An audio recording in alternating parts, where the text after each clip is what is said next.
Oke, selamat bertemu kembali dalam mata kuliah algoritma dan pemrograman. Ya, hari ini kita sudah sampai pada topik yang ketujuh, yaitu mengenai nested loop. Oke, jadi ini sambungannya ya pastinya dari topik yang keenam ya, masih ingat loop itu atau perulangan. Nah, apa itu nested loop? Mari kita lihat singkatnya. Ini dia. Pengertian dari nested loop adalah proses perulangan yang terjadi di dalam perulangan. Sekali lagi ya, proses perulangan yang terjadi di dalam perulangan. Nah, ini kalau kalian masih ingat, kita belajar decision pun ada ya. Nah, ada decision lanjutan di dalam decision, ada decision juga. Demikian juga loop, perulangan. Ya, dalam proses perulangan terjadi lagi sebuah perulangan ya, atau lebih dari satu perulangan. Contoh, bentuk umum loop kemarin kita sudah tahu ya, bisa pakai for dan ditutup dengan next. Nah, perhatikan di sini. Pada saat kita melakukan for loop pertama, ya, di sini next loop satu ya.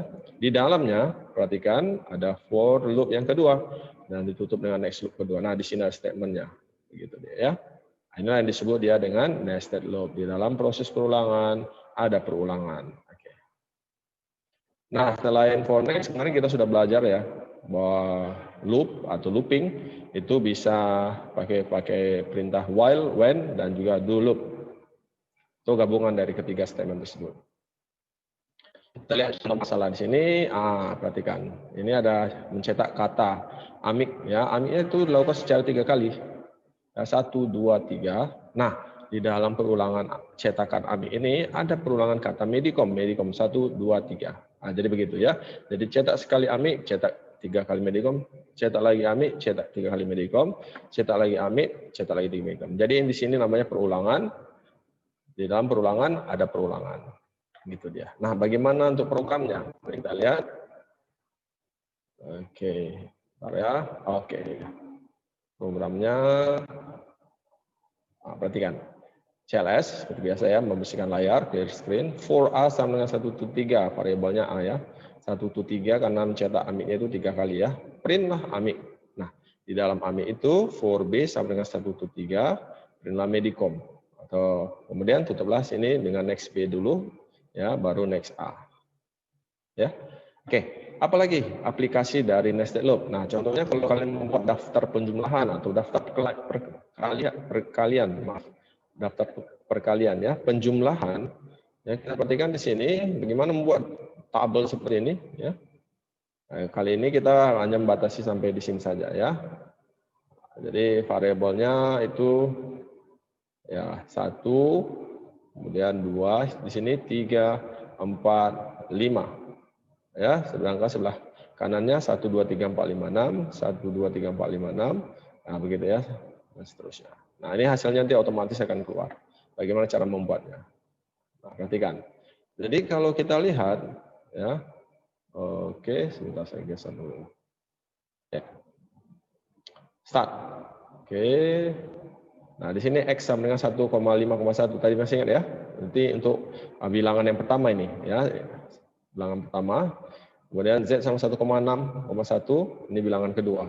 Masih ingat ya, nilai awalnya 1, nilai akhirnya 5, stepnya 1, lompatannya 1 ya.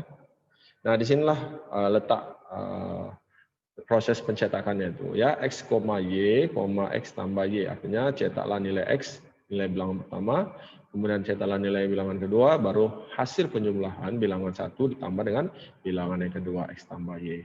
Kalau perkaliannya bagaimana? Ya tinggal ganti aja ini simbolnya menjadi kali ya. Tapi ingat kalau dalam program kali itu bukan X tetapi bintang ya, simbol bintang di dalam keyboard di keyboardmu. Baru Z ya, ada sini Z ya. Kemudian sini X, ada sini X. Oke, jadi di dalam perulangan ya terdapat perulangan. Oke, lalu ada start dan tentu ada end. Oke, apalagi aplikasi daripada flow. Ini contoh pakai while ya. Jadi program for tadi untuk mencetak tabel penjumlahan tadi bisa juga pakai ini ya, pakai while ya. Lalu dalamnya ada lagi while di dalamnya. Gitu ya. Kemudian, oh ya ini aplikasi berikutnya, misalnya ya membuat tampilan angka ya 1, 2, 3, 4, 5 begitu dia. Oke, sebentar ya. Ini ya. macam segitiga ya, segitiga siku-siku di sini ya. 1, terus ini 2 ya, ini 2 salah ini. 2, 2, 3, 3, 4, 4, 4, 5, 5, 5. Bagaimana cara membuatnya ini? Ya, tentu ini juga pakai nested loop, perulangan dan perulangan. Ya, jadi kalau kita lihat ya seperti ini. A sama 15, B sama 1 tuh. Ini locate ini masih ya, mengatur lokasinya, letaknya. Ini barisnya, ini kolomnya. Kali 3 supaya ada spasi ya. Ini kalau kalinya 5 bagaimana? Ya makin besar spasinya ya. Jadi mengatur letak ya. Print titik 2 ya, print A. Jadi ini cetak A. Nah, makanya hasilnya tadi 1, 2, 2, 3, 3, 4, 4, 5, 5 ya. Next B, next A. Tapi kalau kita ganti print A-nya menjadi print B, apa yang terjadi? Nah, hasilnya akan seperti ini dia. 1, 1, 2, ini 1, 2 ya. Nah, 1, 2, 3, 1, 2, 3, 4, 1, 2, 3, 4, 5. Beda ya. Yang tadi kan 1, 2, 2, 3, 3, 3, 4, 4, 4, 5, 5, 5. Nah, ini enggak. 1, 1, 2, 1, 2, 3, 1, 2, 3, 4, 1, 2, 3, 4, 5. Ya. Oke, lalu apa lagi? Misalnya ini lagi. Terakhir. Ya, ini kita ganti lagi posisinya. Maksud saya formatnya ya. Nah, hasilnya kan segitiganya akan seperti ini. Nah, ya.